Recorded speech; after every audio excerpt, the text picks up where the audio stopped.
maka hukumnya ketika kita sholat, yang lantainya itu dipel pakai alkohol. Itu dulu kan. Sholat Kan lantainya dipol pakai alkohol. di masa pandemi ini kan, semua orang antisipasi, termasuk masjid juga, itu disterilkan dulu lah, istilahnya seperti itu. Seperti disinfektan atau apapun sejenisnya yang mungkin mengandung alkohol. Maksudnya mbaknya mungkin begitu. Monggo dari jawab.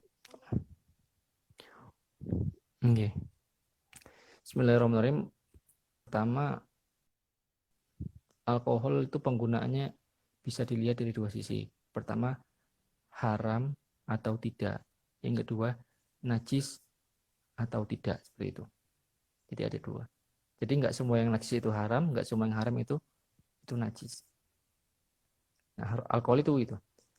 Kan paling dalilnya yang dipakai ya ayyuhalladzina amanu innamal khamru wal maisiru wal ansabu wal azlamu rijsun. Rijsun itu ada yang mengatakan najis, ada yang mengatakan perbuatan yang terkeji.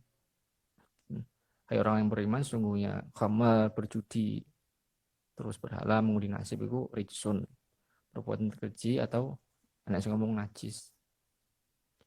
Nah, yang pertama kita bahas najis atau tidaknya sebelum membahas haram atau tidaknya. Najis atau tidaknya khamar ini itu para ulama itu membagi dua. Najisnya ada yang menganggap itu najis aini, berarti memang khamrnya itu najis, atau yang kedua najisnya itu najis secara maknawi aja. Maksudnya maknawi memang kalau aini, kalau kita ngambil yang aini berarti apa namanya menggunakan alkohol untuk sholat itu gak sah. Kalau kita pakai yang menganggap bahwa alkohol atau khamar itu najisnya aini, bendanya itu najis. Yang kedua itu mengandung makna najisnya itu najis maknawi aja. Najis maknawi. Berarti hakikatnya alkohol itu enggak najis, cuma penggunaannya itu sing dilarang. Sing dilarang. Nah, ketika kita mengambil makna yang kedua ini, maka tetap sah kita menggunakan misalnya minyak wangi atau hand sanitizer yang menggunakan alkohol untuk soalnya sing ulama pendapat seperti yang ngambil pendapat ini kan dasarnya ketika dulu larangan pengharaman khamr yang turun, nah para sahabat langsung membuang alkohol itu di jalan-jalan. Terus jalannya itu penuh khamr. Nah, terus sahabat zaman dulu kan nggak pakai sendal semua, jarang pakai sendal. Terus ke masjid ya lewat jalan tersebut yang menginjak khamr tersebut, ya masuk masjid ya sholat. Nah, ini melandasi bahwa khamr itu hasilnya najisnya najis maknawi, bukan najis aini. Najis sama ini. Jadi menggunakan khamr, menggunakan apa namanya alkohol ketika memang diperlukan itu enggak masalah. Tetap sah sholatnya, tetap sah. Kalau misalnya lantai, kalau lantai misalnya lantai dipel. Nah, sekarang langsung bahas sedikit tentang sholat. Eh, jadi sholat itu kan yang harus suci itu badan, pakaian dan mahal tempatnya makanan tempatnya itu harus suci. Yang dimaksud tempat ini apa? Yang dimaksud tempat itu tempat yang langsung bersentuhan sama tubuh kita ketika sholat. Contohnya misalnya kita berdiri, berarti tempat yang harus suci itu di bawah telapak kaki kita. Itu harus suci. Terus kita sujud berarti yang terkena lutut kita, terkena telapak tangan kita, terkena dahi kita. Nah, itu harus suci. Terus pas kita duduk, nah yang kita dudui juga harus suci. Nah, yang harus suci itu cuma tempat yang memang bersentuhan sama tubuh kita atau pakaian kita.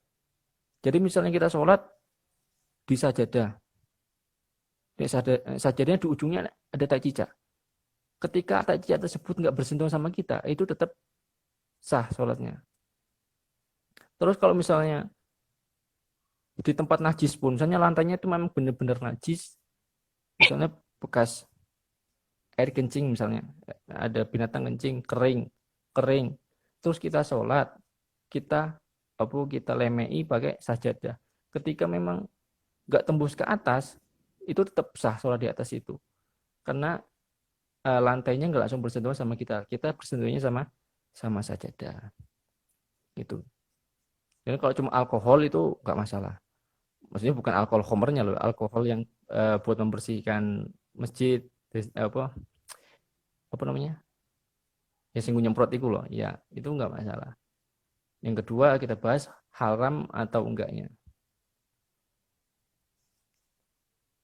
Alkohol itu bisa jadi haram ketika disalahgunakan, misalnya menjadi minuman yang memabukkan, nah itu menjadi haram. Tapi kalau digunakan untuk memang keperluan kita misalnya untuk hand sanitizer atau untuk semprotan itu nggak apa-apa, nggak mengandung hukum haram. Keharaman itu kan memang membahayakan diri kita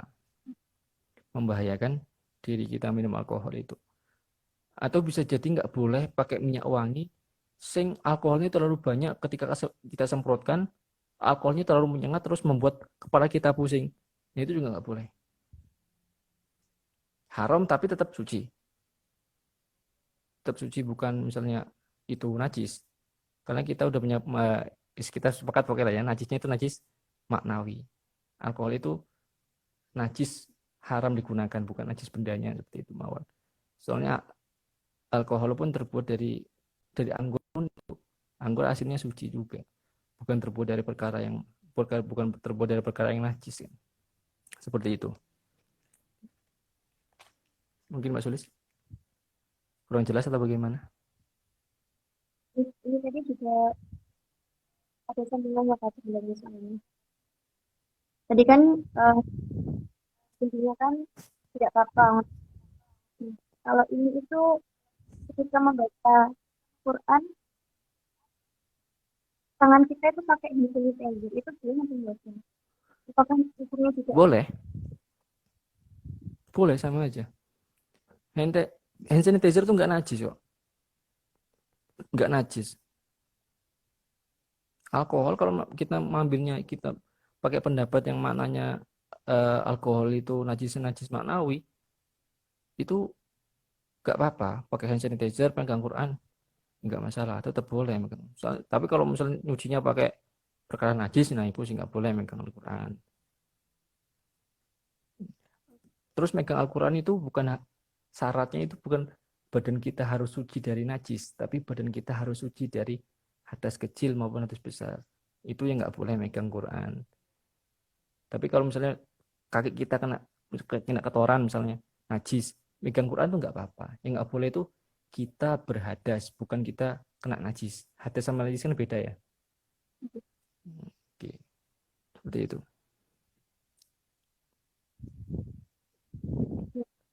Ada pertanyaannya dari Mbak Najiha, deh.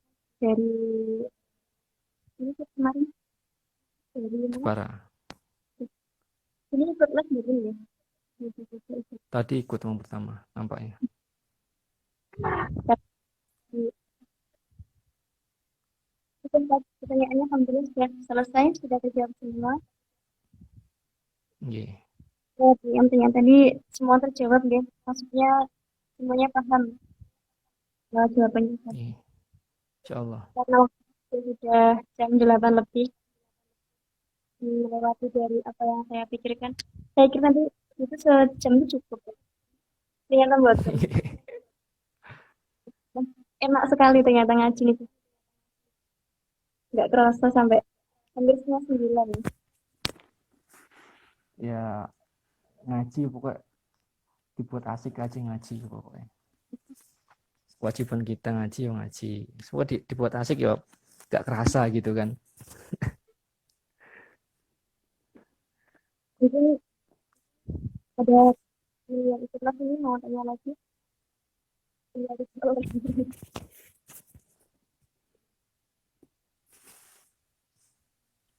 mungkin sudah ya tadi.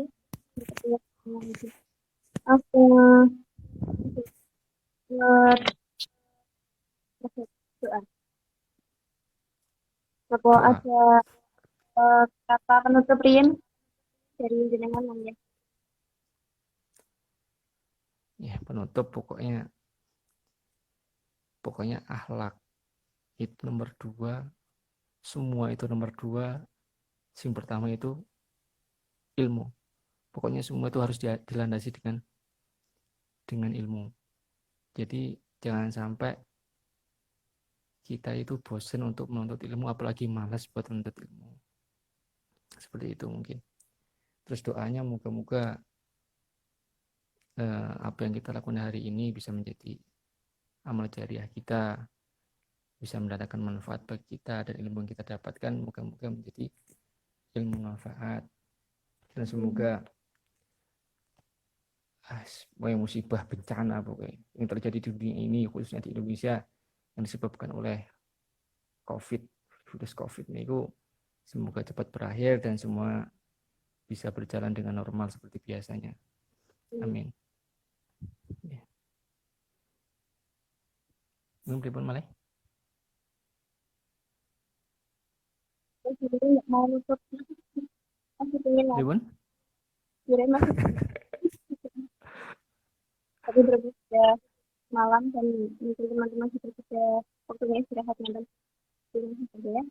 Jadi saya tidak banyak berkata lagi. Saya sangat berterima kasih pada teman-teman yang mengikuti acara saya ini. Jadi perlu diketahui bahwa ini adalah acara atau agenda saya sebagai bentuk kegiatan KKN dari rumah atau KKN DR IAIN Kediri 2020. Jadi saya ngadain ngaji online ini kan kebetulan maksudnya beruntung tahu kok tumben gitu ya, tumben live terus ngaji gitu.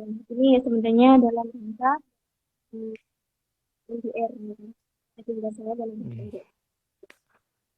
Saya sangat terima kasih atas partisipasinya yang sangat luar biasa.